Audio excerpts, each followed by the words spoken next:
The bucket was almost full. Sarah grabbed it fast and threw the water out the door, right into the storm. Rain hit her face like tiny needles. Then she ran back and put the bucket under the leak again. Billy laughed. "Mama, why are you racing the rain?" "Because I always win," Sarah said, and smiled, even though her arms hurt and her feet were cold and wet. A neighbor named Mrs. Potts stood at the fence, watching. She shook her head. "That poor woman," she said to her husband. "She won't last the winter, mark my words." But Sarah did not hear her. She was too busy fighting her roof. Thunder cracked loud, like a gunshot in the sky. Billy jumped and grabbed his mother's skirt. "It's all right," Sarah said, though her heart was beating fast too. "Thunder is just noise. Noise can't hurt us." Lightning flashed white and bright. For 1 second, Sarah saw the whole yard, the empty barn, the broken fence, the mud where crops used to grow. Then darkness came back. She thought of Tom. He used to stand right here during storms, watching the sky with calm eyes. Now she stood alone. "Mama, I'm hungry," Billy said again, tugging her sleeve. Sarah looked at the empty shelf. Only flour sat there, gray and lonely in its sack. "I'll find us something," she whispered. "I promise." But she did not know how. The wind grew louder.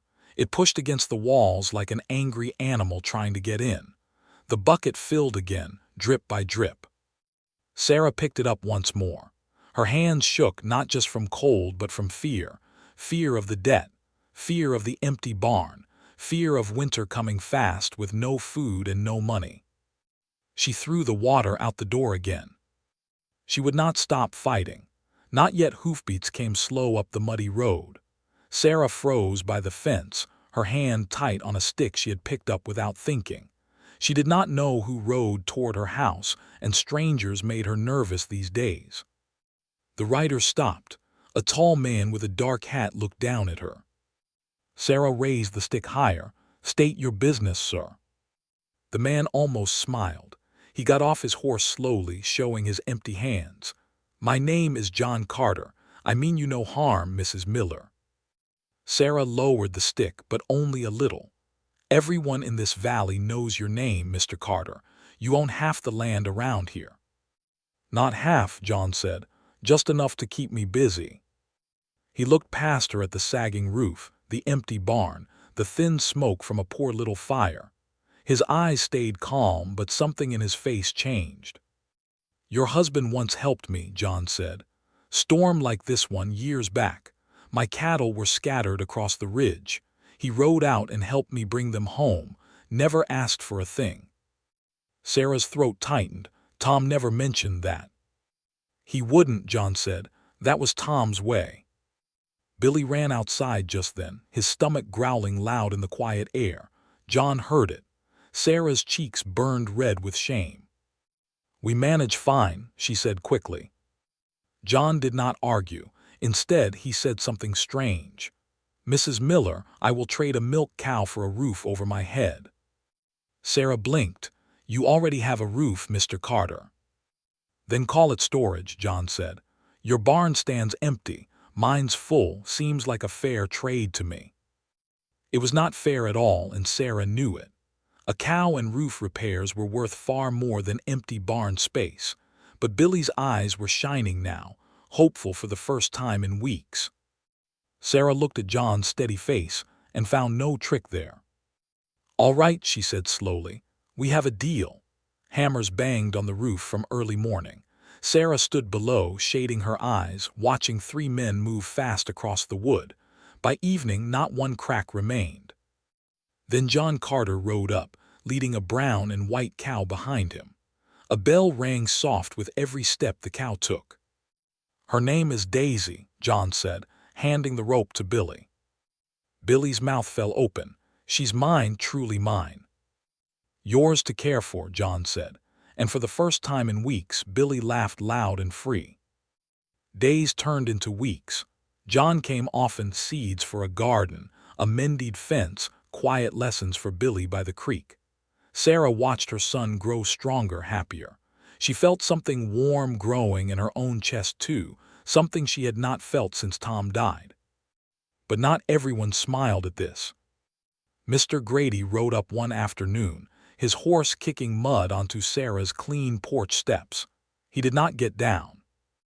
"Mrs. Miller," he said, his voice cold as winter water, "I hear Mr. Carter has been generous with you." "He has," Sarah said carefully. "Generosity doesn't pay debts," Grady snapped. "You still owe the bank $200, 2 weeks left, not 1 day more." Sarah's stomach dropped like a stone in water. She had almost forgotten the debt, lost in Daisy's milk and Billy's laughter. Now fear rushed back, sharp and sudden. "Please, sir," she started, but Grady had already turned his horse away. That night dark clouds rolled back over the valley. Thunder growled low, like the land remembered trouble was never truly gone. Sarah sat by her fire, staring at the new roof above her, strong, tight, safe from rain. But a roof could not stop the bank. A cow could not pay $200. She looked at Billy, sleeping peaceful for once, unaware of the storm building around them both. 2 weeks. Sarah did not know where such money would come from. And somewhere across the valley, Grady smiled to himself, certain the widow's land would soon be his. Sarah rode fast, her horse's hooves pounding the dirt road. She found John Carter by the barn, hammer in hand. "Mr. Carter," she said, breathless, "I owe the bank $200. 2 weeks left, then they take my land." John set down his hammer slowly, his face turned serious. "Why didn't you tell me sooner?" "I was ashamed," Sarah whispered. "You already gave so much." John was quiet a long moment. Then he spoke words that changed everything. "Mrs. Miller, that trade we made, the cow, the roof, it was never real. Your husband once saved my cattle in a storm and asked nothing back. I never forgot that. I gave you those gifts because of him, not because I needed your barn." Sarah stared stunned. "It was a gift all along." "Yes," John said gently, "and now let me pay your debt too." "No," Sarah said quickly, shaking her head. "That's too much, Mr. Carter." "Then call it a loan," John said, almost smiling.